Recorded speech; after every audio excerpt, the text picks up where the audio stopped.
And here we are coming to you live from a top secret broadcasting bunker here at Area 52.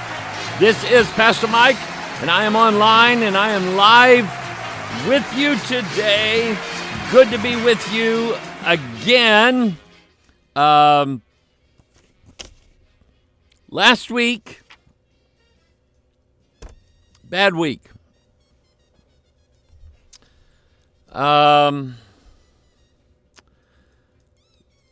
Somebody very, very close to me was the victim of attempted murder in the first degree. And that's all I can tell you. It's all I can say about it. And that had me pretty upset because it's somebody that is in this ministry with us. And so I was dealing with that, although not very well. And then I had a pastoral issue that I had to deal with last week. It should have been dealt with much earlier, but a very tragic situation took place in that family, and I felt now's not the time. Solomon, in his wisdom that's given to him by God, tells us there is a time and a season for everything. In fact, I'm going to look that up. I haven't read that passage in a long, long time. That would be Ecclesiastes. That would be Ecclesiastes not 1, not 2, not 3.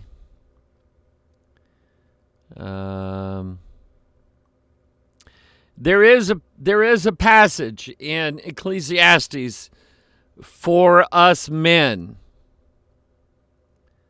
that you would be wise to follow. That you should wear both a belt and suspenders.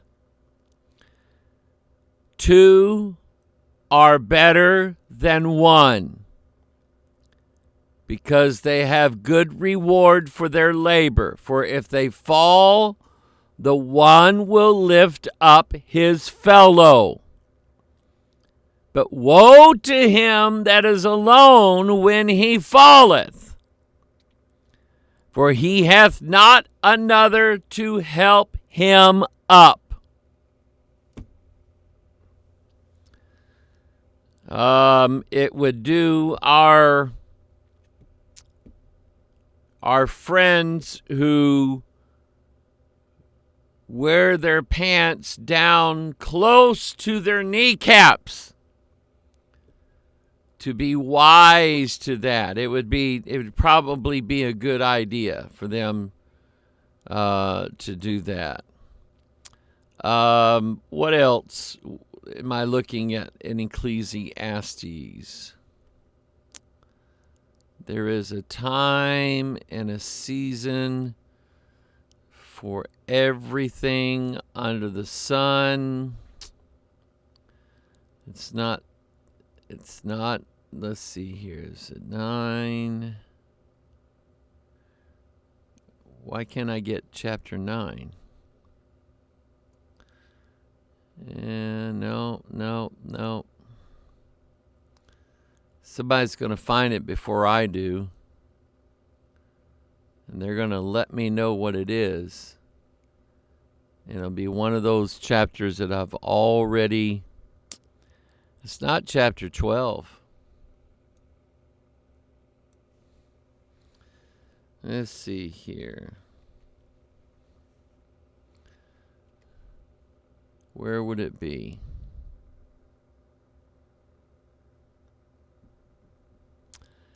Yep, chapter 3. To everything there is a season, and a time to every purpose under the heaven, a time to be born and a time to die, a time to plant, a time to pluck up that which is planted, a time to kill, and a time to heal, a time to break down and a time to build up, a time to weep and a time to laugh, a time to mourn and a time to dance, a time to cast away. You know, that's something I never, ever understood. Never in my life. And it's not the part about throwing stones, because I've thrown a lot of rocks. I've broken a few windows in my life. Trust me. I never understood dance. I don't get it. I don't understand the value or the importance or the relevance of, or the fun of two people. I don't get it. Forgive me for those of you who love to dance. God makes everybody different. And trust me, God did not make me we can dance if we want to. I don't get it. I don't understand it. A time to weep, a time to laugh, a time to mourn, and a time to dance. A time to cast away stones, and a time to gather stones together. A time to embrace, and a time to refrain from embracing. A time to get, and a time to lose. A time to keep, and a time to cast away. A time to rend, and a time to sow. A time to keep silence, and a time to speak. A time to love, and a time to hate. A time of war, and a time of peace. What profit hath he that worketh in that wherein he laboreth? I've seen the travail which God hath given to the sons of men to be exercised in it. He hath made everything beautiful in his time. Everything is beautiful. Also, he has set the world in their heart, so that no man can find out the work that God maketh from the beginning to the end. I know that there is no good in them, but for a man to rejoice and to do good in his life, and also that every man should eat and drink and enjoy the good of all of his labor. It is the gift of God. I know that whatsoever God doeth, it shall be forever. Nothing can be put to it, nor anything taken from it. You listen to that. That is my numero uno Bible verse on the Bible issue. That if we believe that this Bible is from God, then you're stuck. You are stuck with something that you cannot get around. I know that whatsoever God doeth, it shall be forever. Nothing can be put to it, nor anything taken from it. And God doeth it that men should fear before him.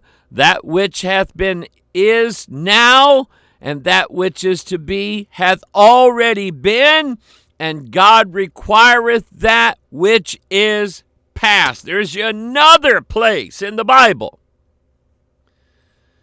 where God says the thing that hath been is the thing that shall be, and the thing that is. There is no new thing under the sun. Now I got to remember why I was reading all of that. I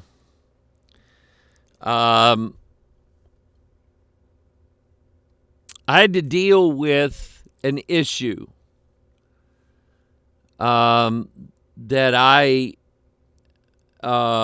it is a very, very important issue in the Bible. In Paul's letter to the Corinthians, Paul denounced the sin of fornication. And he denounced it heavily. And basically he said, we can look it up, if there is any fornication, in the church, it needs to be dealt with. Now,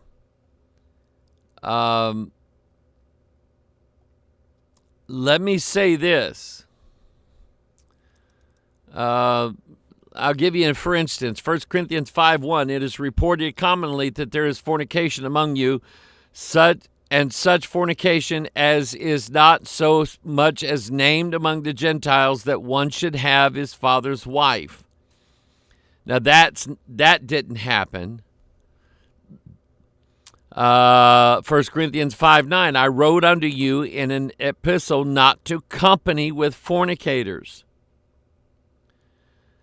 Verse 10, the next verse, yet not altogether with fornicators of this world, or with the covetous, or extortioners, or with idolaters, for then must ye needs go out of the world. Verse 11, but now I have written unto you not to keep company, if any man that is called a brother be a fornicator, or covetous, or an idolater, or a railer, or a drunkard, or an extortioner, with such an one know not to eat. 1 Corinthians 6:9, know ye not that the unrighteous shall not inherit the kingdom of God? Be not deceived, neither fornicators, nor idolaters, nor adulterers, nor effeminate, nor abusers of themselves with mankind, nor thieves, nor covetous, nor drunkards, nor revilers, nor extortioners shall inherit the kingdom of God. Then he says in verse 13, meats for the belly. And meat in the Bible is not just like the muscle tissue off a chicken, or the muscle tissue from a goat or a cow, tenderloin, or a steak or anything. Meat is what you eat. It is a meal that is eaten. The two words combined together. So meats could include practically anything. Grains, bread, okay, locust, whatever. But he said meats for the belly and the belly for meats. And those things are right. There are things to eat for the benefit of our body, and technically when we expunge the unused portions of what we have eaten, there's always something in the earth that loves what we expunge and rapidly turns it back into feeding the grass. The grass is eaten by deer and antelope and cattle and goats and everything else. And then we eat that again and so on. But he said, meats for the belly and belly for the meats, but God shall destroy both it and them. And it's true. This body and everything that we eat on this earth is going to be gone just like that. In a flaming fire, gone. But he said, now the body is not for fornication, but for the Lord. And the Lord for the body. And God hath raised up the Lord, and will also raise up us by his own power. Know ye not that your bodies are the members of Christ? Listen to this now. Shall I then take the members of Christ and make them the members of an harlot? God forbid. What? Know ye not that he which is joined to an harlot is one body? For two, saith he, shall be one flesh, but he that is joined unto the Lord is one spirit. Flee fornication, like Joseph did. Run away. Don't go back and get your coat from Potiphar's wife. You run away.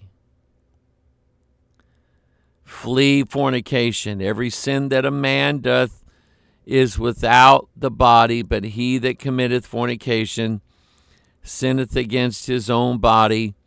What? Know ye not that your body is the temple of the Holy Ghost, which is in you, which ye have of God, and ye are not your own, for ye are bought with a price. Therefore glorify God in your body and in your spirit, which are God's.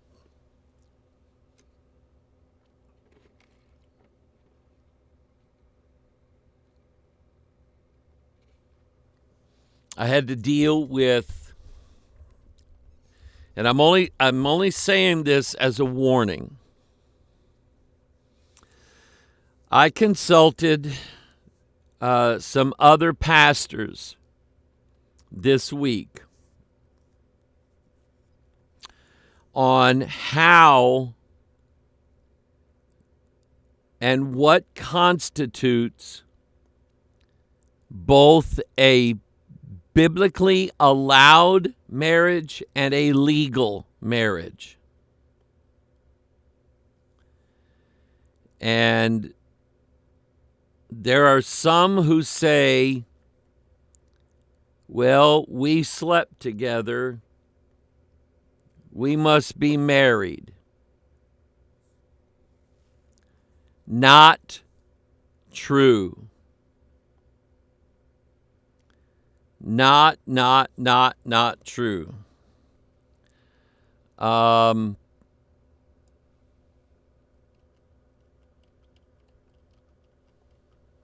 read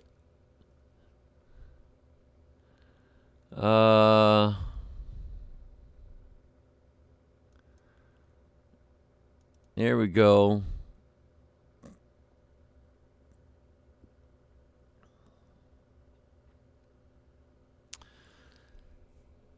Just because you sleep with somebody does not mean that you are married automatically to that person. Exodus 22:16. I'll put it on the screen for you. Exodus 22:16. And if a man entice a maid that is not betrothed, and understand that a betrothal in Bible times and even probably in medieval times, a betrothal was as legally binding as a marriage. Legally. And if a man entice a maid that is not betrothed, in other words, this 40-year-old guy sees this 13, 14-year-old girl out in the field, and he gets the hots for her, and he says, darling, let me help you with that load. That looks heavy. Come on. In fact, come on, get in my cart, and we'll go for a ride. And, whatever. They go off in the woods somewhere, and he lies with her. Do you know they're not married? They're not married yet. And if a man entice a maid that is betrothed and lie with her, he shall surely endow her to be his wife. In other words, there had to have been a legal agreement between this man and this girl's father. A legal agreement before she was allowed to be his wife or he was allowed to be her husband. Just sleeping with him didn't count. And if her father utterly refused to give her unto him, he shall pay money according to the dowry of virgins. In other words, he's broken this girl's virginity, and he owes the father a huge sack of money for that one. Because all of that meant, I know it don't mean nothing now, and it's obvious it doesn't mean anything now, but it meant something back then. And if you will study betrothment, you'll study marriage, you'll study weddings in the Bible, you'll understand that, see, there are weddings for a reason. And this is an education time for you. Because this is not the first time that an issue of are we married, or if we do this, are we married, or if we do that, are we married? It's not the first time it's ever come up. And I've consulted with some pastors, and there is some disagreement between them, which I wanted to hear. I knew one of them wouldn't necessarily see it my way, but I wanted to see it his way. And it was it was a situation where talking about the what I had to deal with here, a couple that is older than me, wanted to basically go and live like hippies. And they decided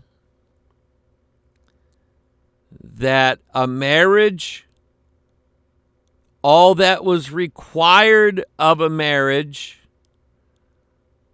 was that they said a few words between themselves with no witnesses, no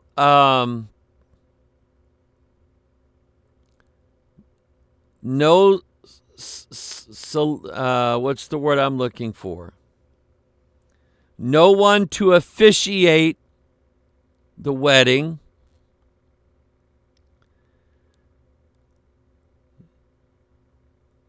And so the question is, did it ever really take place? And that's the question that nobody knows. And see, along with what we have in the Bible, in the form of legal entrothment, legal marriage, going all the way back to Moses, going all the way back before that. When we study Laban's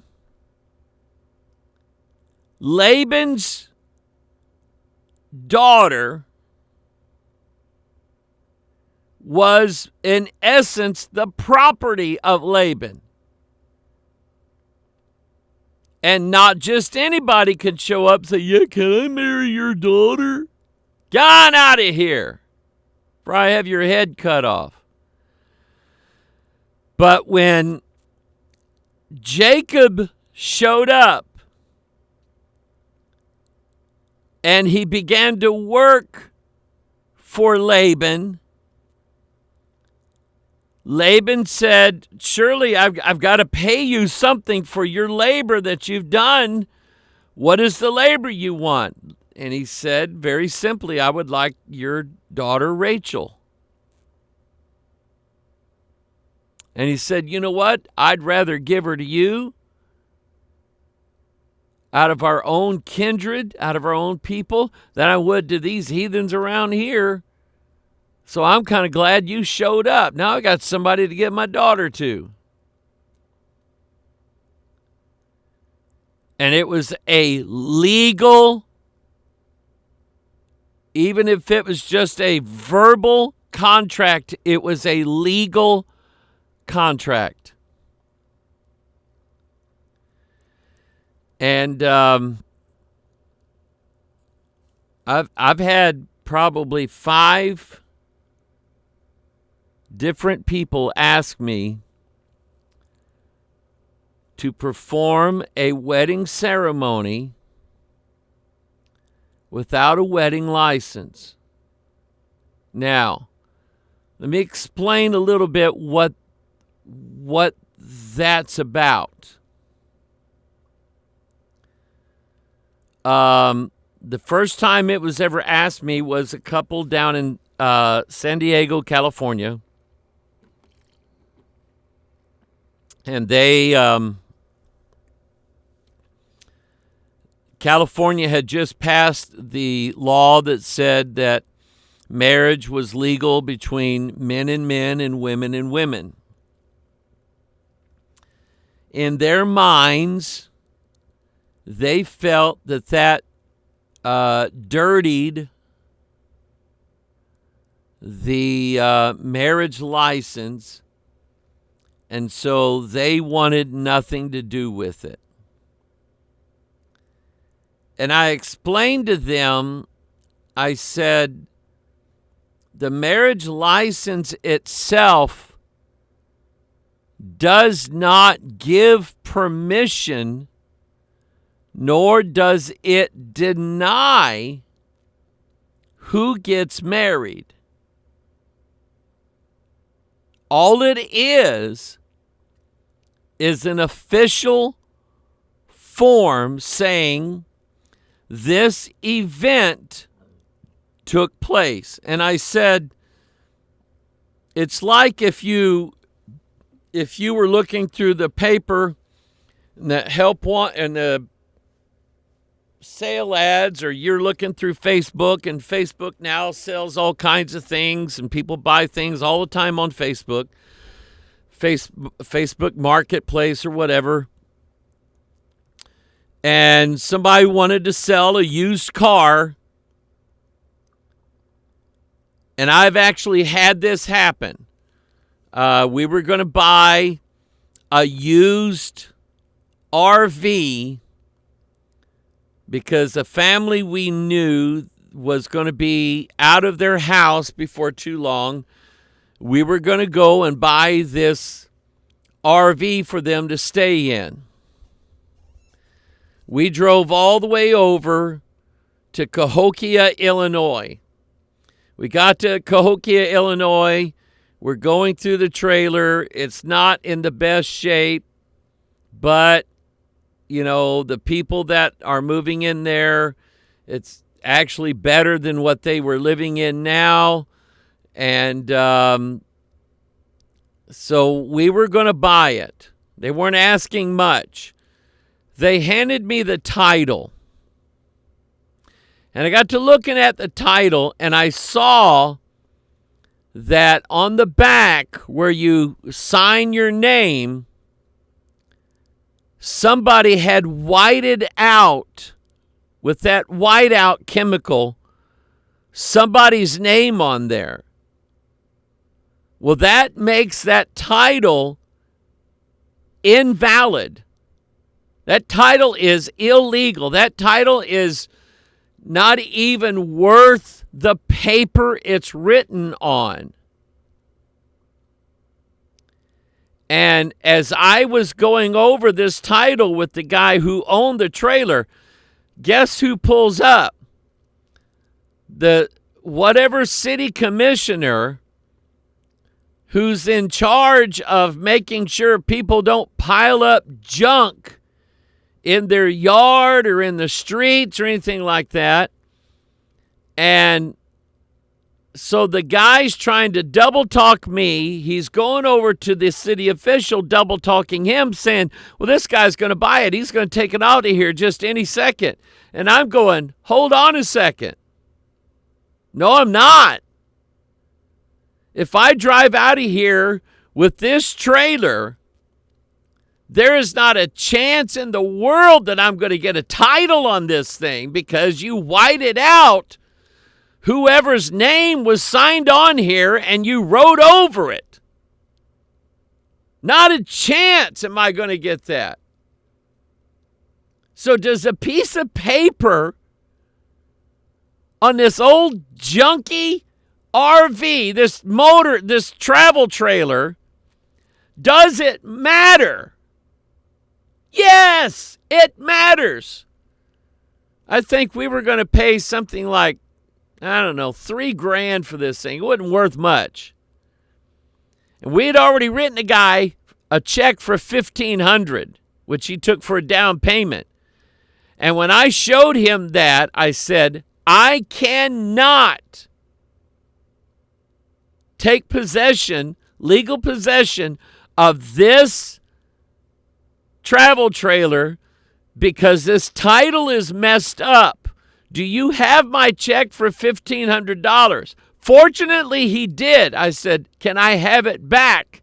And I tore it up right in front of him. Now,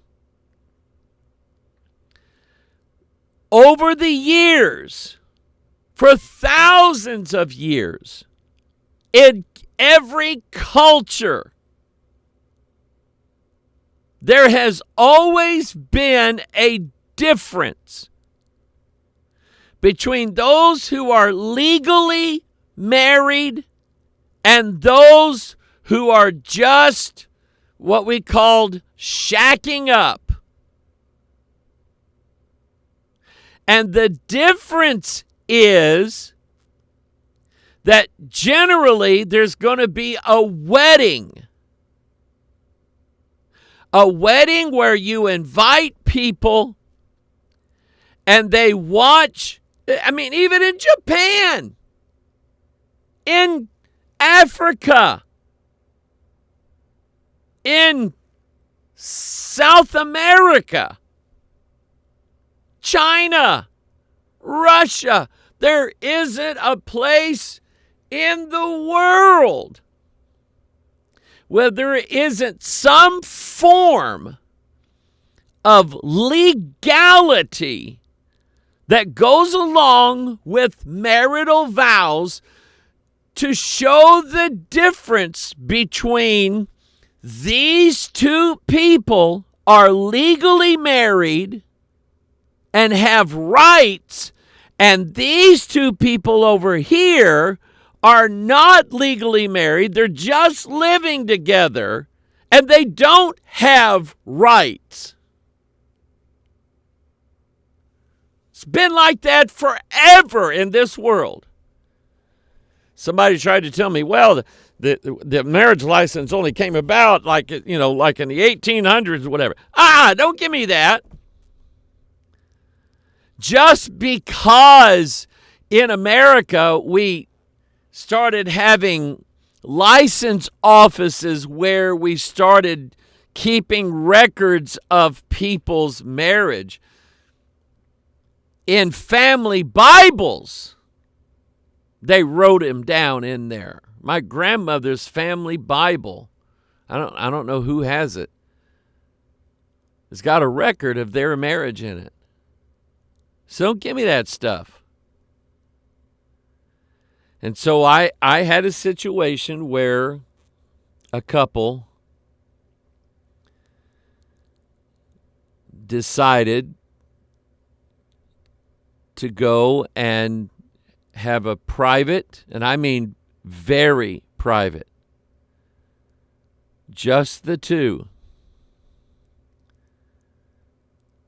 And apparently, according to them, and we have no proof whatsoever because we have no witnesses, they said words to each other and then they consummated. Now, that's not acceptable. It's not acceptable biblically. It's not acceptable. It's not acceptably. It's not acceptable traditionally, and it's not acceptable legally. Even in the state of Missouri, which is where we are, the state of Missouri quit recognizing common law marriages somewhere around 20 or 30 years ago. Meaning if they just moved in together and they stayed together, living together as husband and wife for 7 years or 10 years, whatever it is in your state, Missouri still doesn't recognize it as a marriage. They do not recognize common law marriages. And so I had to deal with the person that was a church member, and then I had to bring their paramour over and explain to that person, and that conversation started out adversarial from the beginning, without even waiting for an explanation from me. That person started a fight as soon as I walked in the office. And it went downhill from there. And I already knew what the issue was. The issue was that one of them, or both of them, held property. What is the love? What is the root of all evil? I almost said it. The love of money. And the only reason why neither one of them would do this the right way was because and see they both promised that they would stay with each other until death do they part. And yet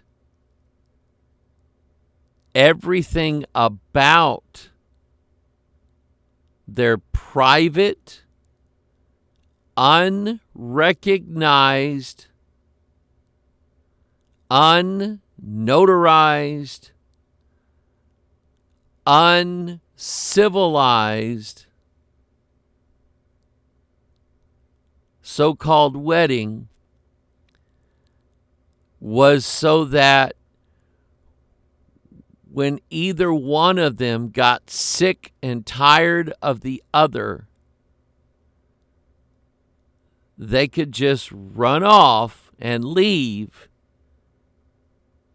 and not have any legal recourse to claim any property other than what they owned at the beginning of the relationship. This was told to me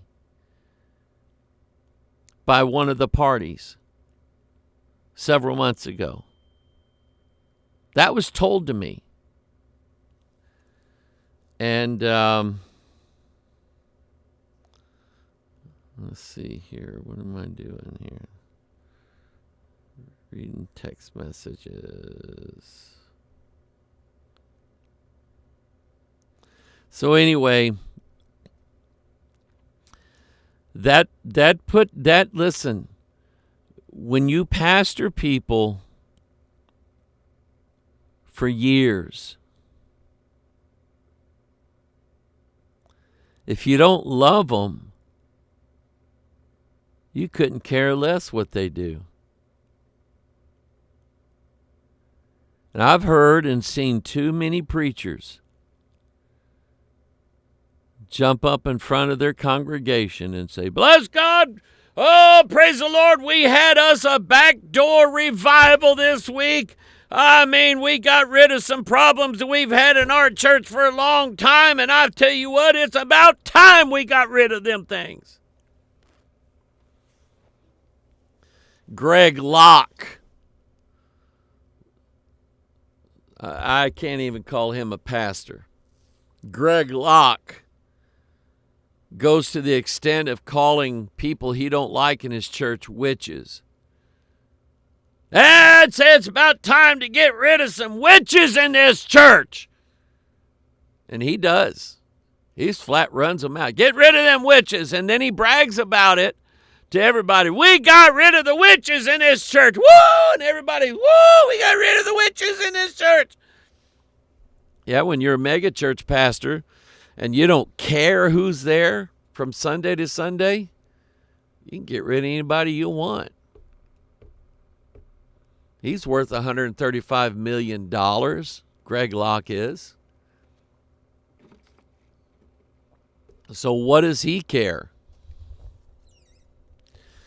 But when you pastor a small group of people and you've done countless things for them because you love them, and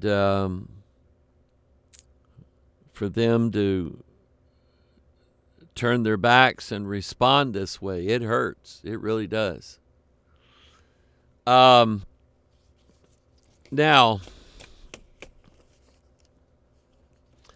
let me get to a story here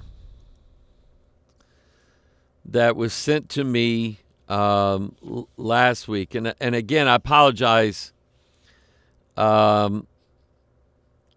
This was something that I was going to do last week, and I was just not,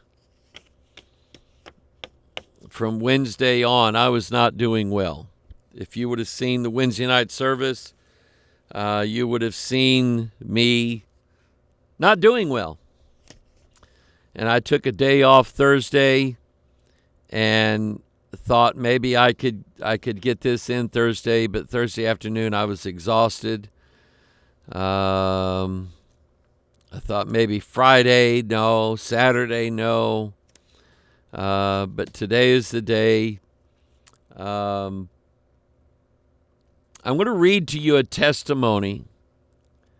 A lady who apparently doesn't mind. I'm just going to give her first name as Erica. And I may not get through all of this today.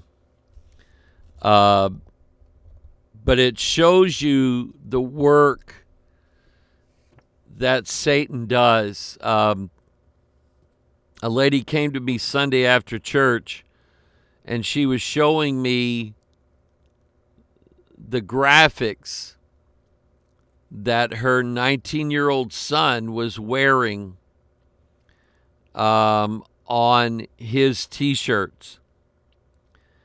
Now, I will probably show those on Thursday.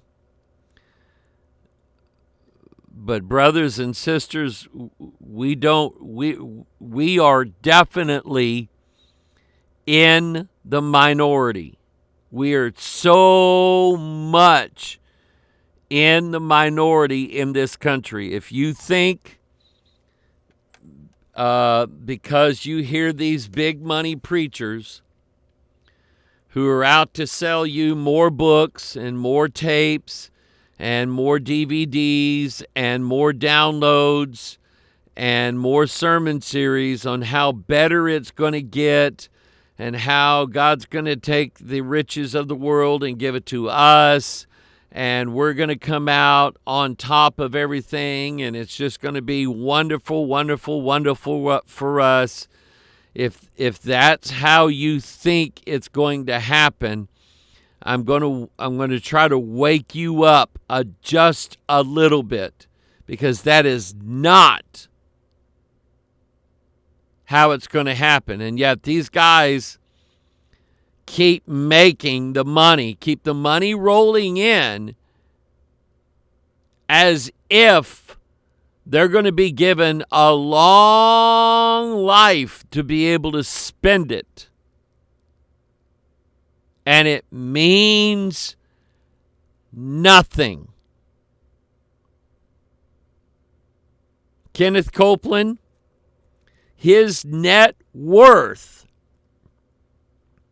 is over $1 billion. His net worth.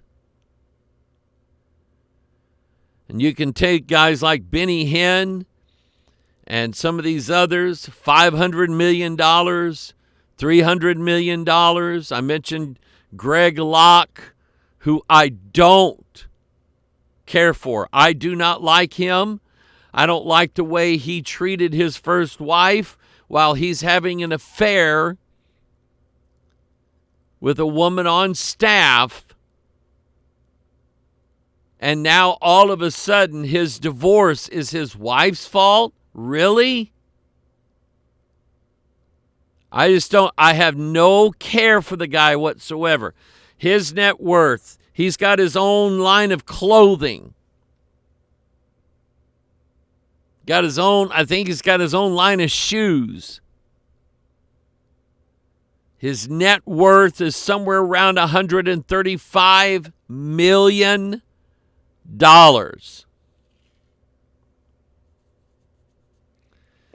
And I lose 2 people out of the church, and I sit and grieve for 3 days.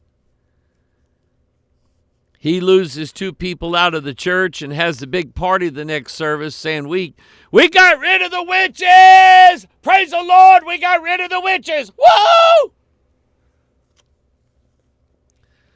That's not how you love people. Anyway, this comes from a lady by the name of Erica, and she's giving her testimony about how her life has been full of devils since an early time. Dear Pastor Mike, I have personally experienced a lot of what I prefer to call demonic rather than paranormal activity throughout the course of my 43-year life. Rather than giving you blocks of stories, I would rather share these with you linearly. I have told some of these stories to a few people throughout the years, but for the most part, I've stored them mentally and tried to forget. Not only are they difficult to talk about, but they are also not something that's easy to dwell on. And I sympathize with her. You start telling people that, when you were 10 years old, you saw a demon or a devil in your house at night, and all of a sudden you're crazy. People don't listen to you anymore.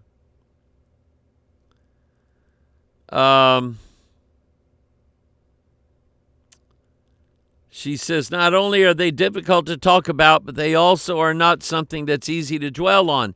Additionally, they weren't something I ever wanted to factor in my perception of normal reality, normal, healthy reality. I now consider this a big mistake, and you will understand as I write on. The only time I have spoken about these things, these experiences, are when they first occurred, and I was very shaken, or when something strange happened to someone else and I wanted to comfort them.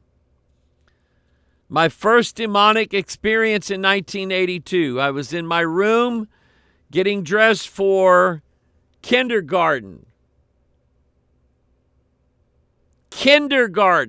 Now, let me just say this. For those of you who think that devils can only harass teenagers or adults, and it's because they've been reading Aleister Crowley, or they have some sort of cards that they play with, or they have an Elmo doll, and they know Elmo is demonic, and the doll itself is full of devils, and that's why their house is full of devils, because there's an Elmo doll in there, and if we burn the Elmo doll, the devils will leave. If that's why you think that way, I think you're wrong. They were setting this girl up at the youngest age possible. Now, she remembers an experience at 5. What she may not remember is an experience that may have happened before she was 5. I don't know that. But they were setting her up from a young age. She says, my first demonic experience occurred in 1982. I was in my room getting dressed for kindergarten. My mother had already gone to work in her mail route, and my dad took my brother and me to school. They were in the living room already waiting for me. While I was brushing my hair in the mirror, I heard a voice call my name gently but mockingly. Now, that sounds a lot like Dr. Jack Webb. If you remember him, he was the one that at 5 years old heard a voice that told him to go outside to his back porch and look up, and he would have been abducted. His father was a pastor of a Baptist church down in southern Mississippi. They were an African-American family, not a lot of money, raising about 12 kids on that. And that's just, that's how it was. And I think that they were setting this boy up for an abduction experience, never to come back. But anyway, she said, I heard a voice call my name gently but mockingly. I was startled and felt my skin go blood cold, and I literally couldn't move for a few very long seconds. When I got my bearings, I ran straight to my dad's arms. He told me to quit messing around and get ready. I told him there was a man hiding in my room and I wasn't going back in there ever again. I got spanked. A whipping for us old-timers for not listening to him. Still, I refused and I got another one. This happened a few times. My dad never really hit me. So this was all very hurtful. Finally, he took me in my room and finished getting me ready. I was very cooperative with him because I wanted out of there. Years later, he would laugh about it. I would do my best to rationalize this later in life several times, hoping it was simply a 5-year-old's imagination. But with the way my dad punished me and the fact that I kept taking it, or rather than going back into the room, makes me think not, especially since this happened more than once. And with what happened to me next, I'm convinced it wasn't simply childhood imagination. It was close to summer, and I was about 8 years old. I was in someone's yard, which had a vacant wooded lot right beside it. They cover it with sidewalks now, but they used to dig ditches at the edge of the front yard for water drainage. I was near the edge of the ditch, about 5 feet or so away from what I was about to see. I didn't feel a presence. But what was weird was when I became intrigued by something in that ditch, although nothing in particular, there was about a foot of water in the ditch, and when we had been catching crawdads in the bright light of midday. So when the other kids started running to play at the front of the house near the porch, I was the only one there. I suddenly looked over to the side, and right in front of me was this dark figure pointing at me as it reached his hand out to me as if it wanted me in a chokehold.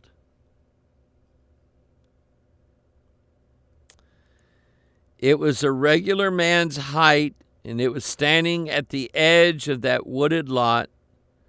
Again, I was frozen. I felt my face turn prickly cold as the blood drained. As I ran home as fast as I could, I looked back and told the other kids to get away from there, but most of those kids were in their own backyard, their own front yard, or across the street from their yards. I ran in my room crying and didn't leave the rest of the day. I prayed for those kids that I left behind. That's good. I don't remember exactly when I was brave enough to venture back over to my friends' houses, but when I did, I avoided that area and talked about that dark figure nonstop, which I only knew to call the black man. It wasn't black. It was blank. That's interesting. The kids were making fun of me, telling them there was never anyone there. This time I was sure. And I stuck around as they continued to make fun of me. I haven't even tried to brush it off, and I was still worried it would come out again and attack them since they live so near to the lot. I'm sure if I saw those kids today, they would remember me just for that one incident. This convinced me that demons or devils can mess with our heads. I think this thing was messing with all of our heads that day. I think it made them all move towards the house except for me. I've read that Satan can mess with your mind, but he can't read your thoughts. Let's do something here. Let's examine this for a minute. Can the devil read our thoughts? And I would like to hear from, let me see what I've got pulled open here. No,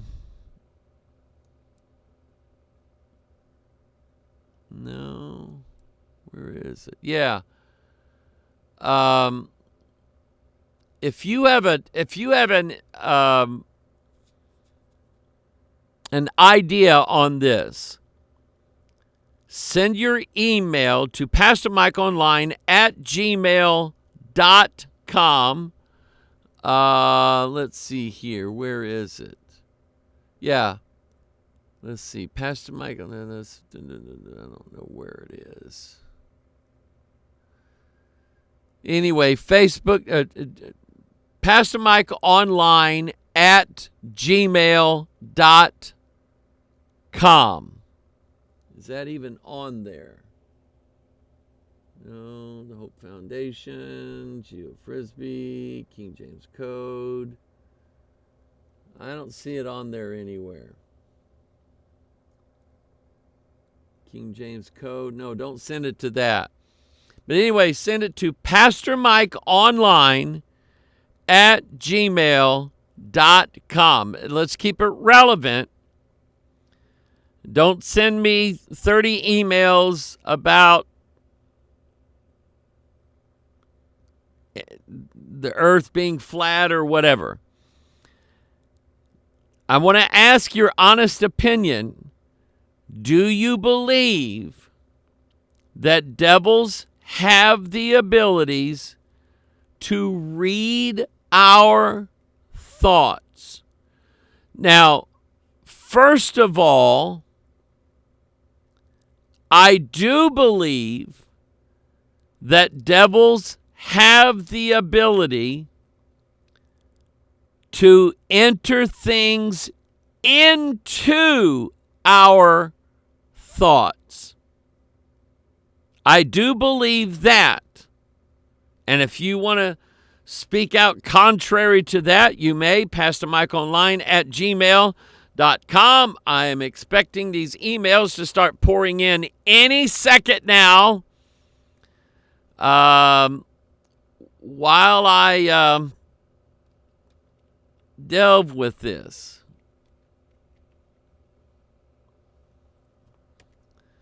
We know from Scripture. Let me put this up on the screen here. Let's see here, right there.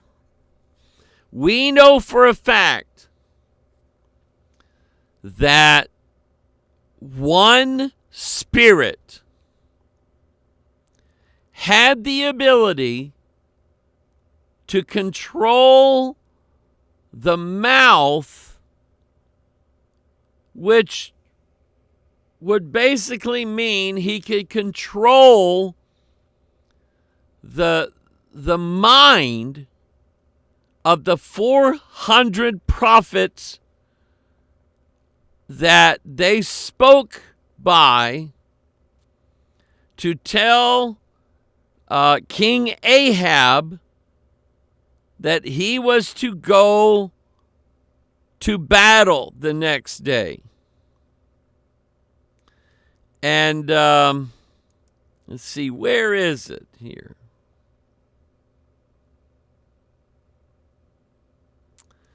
Let's see, 1 Kings.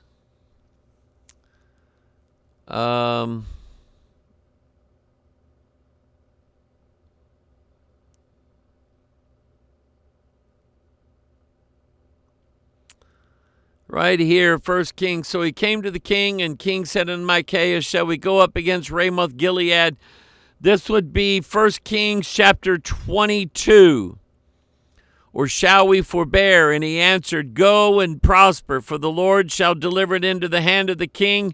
The king said unto him, how many times shall I adjure thee, that thou shalt tell me nothing but that which is true in the name of the Lord? And he said, I saw all Israel scattered upon the hills as sheep that have not a shepherd. And the Lord said, these have no master. Let him return every man to his house in peace. And the king of Israel said unto Jehoshaphat, did I not tell thee that he would prophesy no good concerning me, but evil? And he said, hear thou therefore the word of the Lord. I saw the Lord sitting on his throne, and all the host of heaven standing by him on his right and on his left. He saw all the angelic realm sitting before God. And the Lord said, who shall persuade Ahab that he may go up and fall at Ramoth Gilead? And one said on this manner, and another said on that manner. And there came forth a spirit, and stood before the Lord, and said, I will persuade him. And the Lord said unto him, wherewith? And he said, I will go forth, and I will be a lying spirit in the mouth of all his prophets. And he said, thou shalt persuade him, and prevail also. Go forth and do so. Now therefore, behold, the Lord hath put a lying spirit in the mouth of all these thy prophets, and the Lord has spoken evil concerning thee.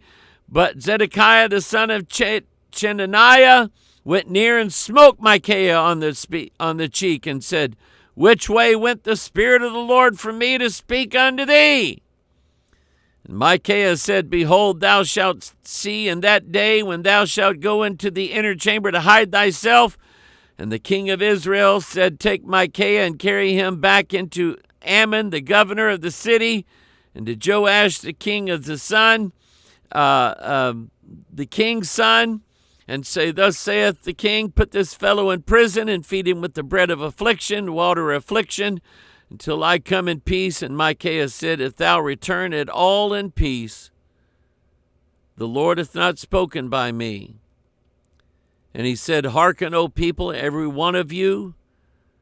So the king of Israel, Jehoshaphat, the king of Judah, went up to Ramoth Gilead. And the king of Israel said unto Jehoshaphat, I will disguise myself and enter into the battle. But put thou on thy robes. And the king of Israel disguised himself and went into the battle. But the king of Syria commanded his 32 captains that he had rule over his chariot, saying, fight neither with small or great, save only with the king of Israel. And it came to pass, when the captains of the chariot saw Jehoshaphat, that they said, surely it is the king of Israel. And they returned aside to fight against him, and Jehoshaphat cried out. And it came to pass, when the captains of the chariots perceived that it was not the king of Israel, that they turned back from pursuing him. And a certain man drew a bow at a venture, and smote the king of Israel between the joints of the harness. Wherefore he said unto the driver of his chariot, turn thine hand and carry me out of this host, for I am wounded. And the battle increased that day, and the king was stayed up in his chariot against the Syrians, and died at even. The blood ran out of the wound into the midst of the chariot, and there went out a proclamation throughout the host about the going down of the sun, saying, every man to his city, and every man to his own country. So there's no doubt in my mind that devils have the ability to influence the human mind. So, let's see if I got any emails here. Did I get any emails? Any emails.